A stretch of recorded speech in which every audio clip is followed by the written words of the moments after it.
So we've covered a lot of American punk rock on the channel so far. I've started dabbling in some British punk, but today I'm going to be checking out Japanese punk for the first time with OTOBOKE BEAVER. What's up, guys? Welcome back to Low End University. This episode is brought to you by one of our patrons over at patreon.com/lowenduniversity. I would love to have you. They recommended I check out OTOBOKE BEAVER and their track Leave Me Alone, No, Stay With Me. I've never heard of this band, but doing some research, I quickly stumbled upon an interview with Vulture and Dave Grohl, who said of the band, "It'll blow your mind, dude. It's the most intense shit you've ever seen." So I'm very intrigued now. But this track is from the band's most recent release, an official first studio album called Super Champion, released in 2022.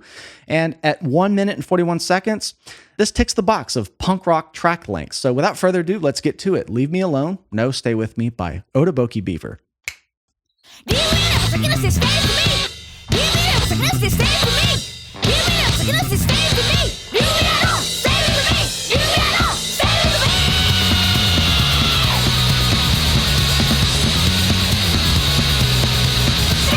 What?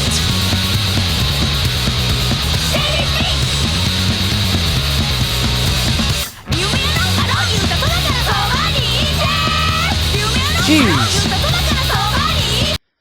What? I mean, I'm just smacked in the face. Just so intense right out of the gate. And I will say, I've done some Japanese bands here on the channel so far. Bandmade, Love Bites, Gotrek Spin. I think I did Asterism too.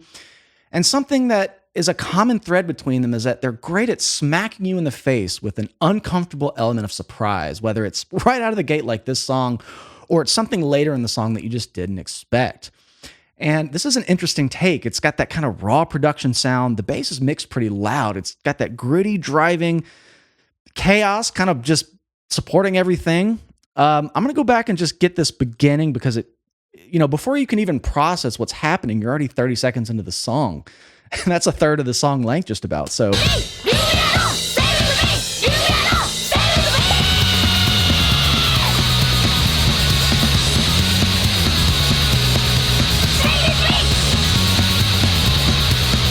really interesting production. Like I said, it's kind of raw. The guitar tone is kind of thin and just really allowing that bass tone to just proliferate and be very audible. Can't really tell what key we're in, but I kind of hear this.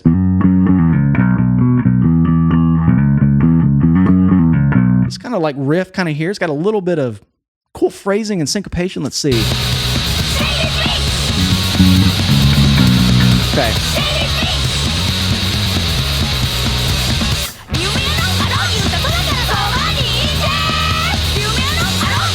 This is interesting. Okay.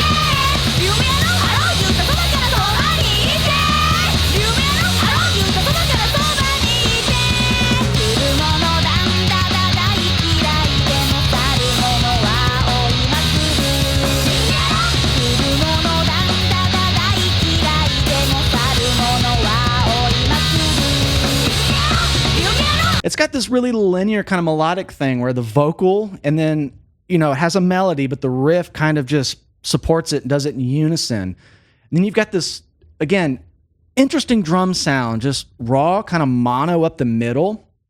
So it ticks that box of just the attitude in terms of the production. And it's the band's first album, so I don't really know any context. I read that they've had a lot of demos and EPs that were constantly reissued and re-released to make it to this first debut album. But it started out really chaotic, and this is kind of the first point in the song about halfway through where it's kind of lined up, and you get this really interesting cadence in the riff.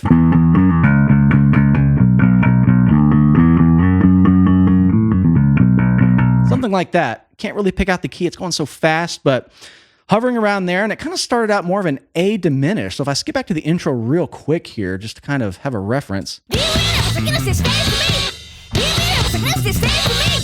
Yeah. So it's an A, and then we're kind of up here in more of a B. So I don't know if that was kind of a precursor key and more of a diminished. Like I hear some tritones maybe in there on the guitar. Almost like a dominant 7 kind of thing, which has a tritone in it. So it builds a little tension. Then I feel if we skip back to about halfway here in the song, it goes up a whole step to more of a B major sound, gets a little open and more happy. But this is, I don't know what to make of this.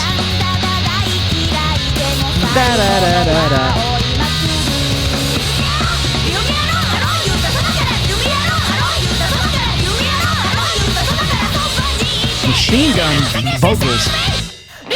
Back to the intro.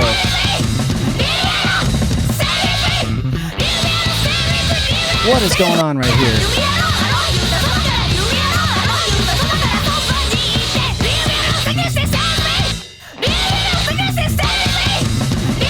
Just hitting those hits, bass players filling in with some fast arpeggios. It sounds like it changes a little bit each time, but it's going back to that kind of A dominant sound.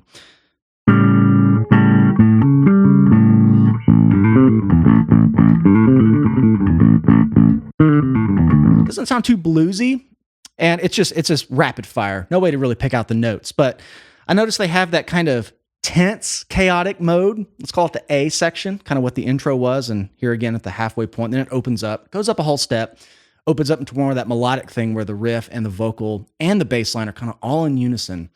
So a lot to cram in for 1 minute and 41 seconds. Let's go about to here and see where we go. Where we're going.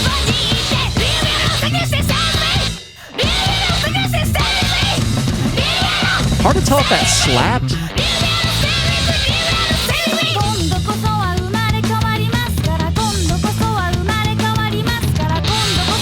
What the hell? Complete feel change there. They are making the best use of 1 minute and 41 seconds.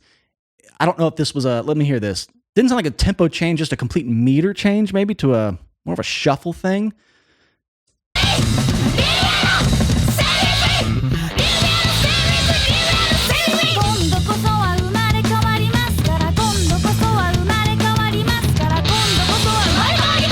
Maybe a tempo change.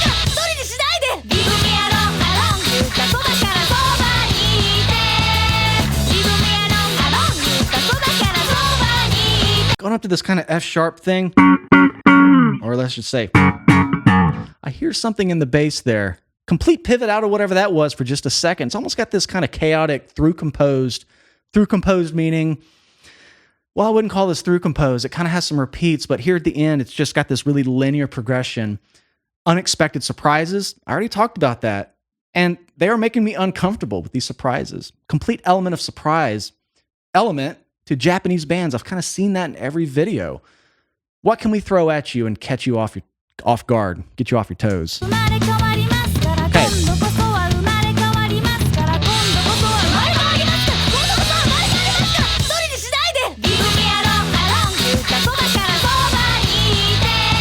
Right here. Okay.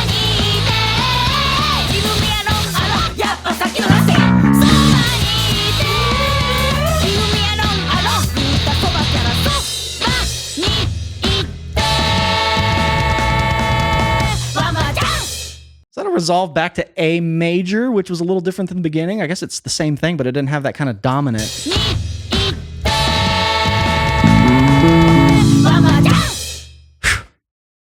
That was incredibly interesting. And sometimes I take requests on this channel and I never know what I'm getting myself into.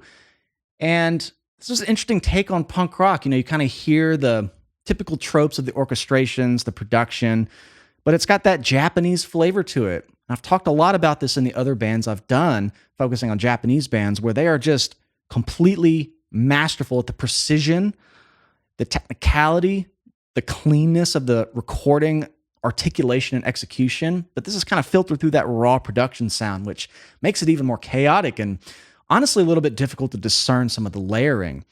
And again, I feel like this is something I would have to hear in context on the full record. Super Champion from a couple years ago. 1 minute and 41 seconds. It's hard to get the story of the band, considering I've never heard of them. But I imagine there would be tons of surprises on this full record.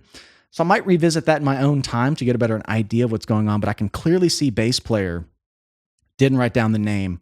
Got some technical chops. Tough to tell if that was kind of slapped, but I know these Japanese bass players are Swiss Army knives, if you will, of technique, whatever they need to do to get the sound and give you that uncomfortable, I'm going to keep saying that, element of surprise. It's really interesting. Thanks for the request. If you're watching from Patreon, this is finally getting through in the queue.